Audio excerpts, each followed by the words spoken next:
Hi everybody and welcome to our short recording around Structured Observation 1 for assisting teaching. I'm joined today by Laura Robshaw and we're going to do a mock professional discussion with some top tips and best practice to support you with Structured Observation 1. So I'll be taking the role of the assessor and Laura will be following that with some tips, tricks and some best practice ideas for your structured observations. So let's make a start. So we'd always start the observation by saying good afternoon and give your name. So my name is Gemma and you would add in your provider name and provider number if you have it. And today I'm carrying out a professional discussion for assisting teaching occupational specialism for Structured Observation 1, which is to support the class teacher to engage pupils in planned activities promoting literacy. And I'm here today with Laura. Thank you. And best practice will be for the students to say the name and to agree if they've got permission to be recorded. And also, if you do have a moderator with you, you would say that here. So you'd say, I have a moderator with me, if that's applicable. And then you might go on to say, so I've just observed you working with a small group of Year 2 pupils supporting a literacy activity. Is there anything you'd like to share following this? For example, how it went, if your objectives were met, and any unplanned events. Yeah, so that just gives the student time to explain anything that may have not gone to plan, the pupils that they had, if they changed, and if the objectives were met. And it can be mapped to any relevant professional discussion criteria as appropriate. Now we're going to have a look at the criteria for Structured Observation 1.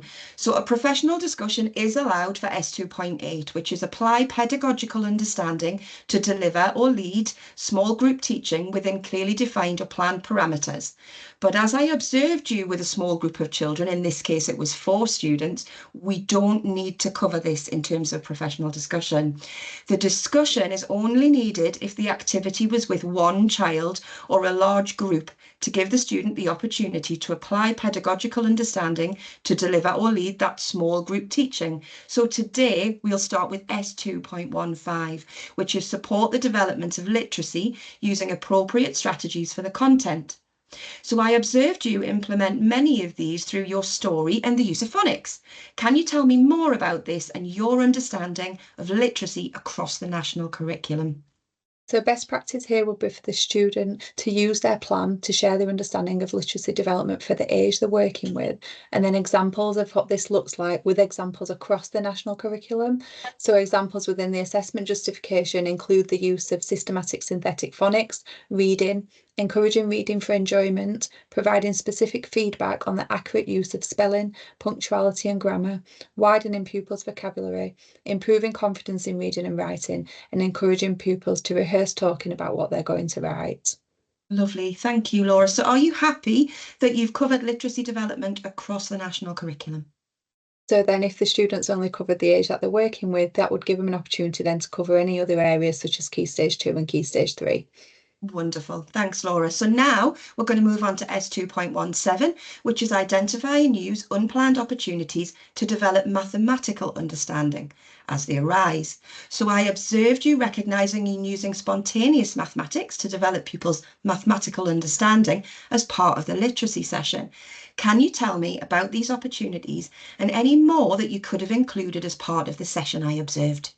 So here the students should share how they applied mathematical concepts in the planned literacy session and gives them an opportunity to share anything they may have missed, ensuring for the higher marks that they cover a range of concepts and that they're age stage appropriate to consolidate and extend that development. So often they might talk about counting, but they're not talking about how they might extend that and making sure it's appropriate for the year group that they're working with, because counting to 10, for example, wouldn't be appropriate for a Year 6 class in those cases. So it is making sure that they're really looking at that development and making sure that spontaneous maths is tying in with that.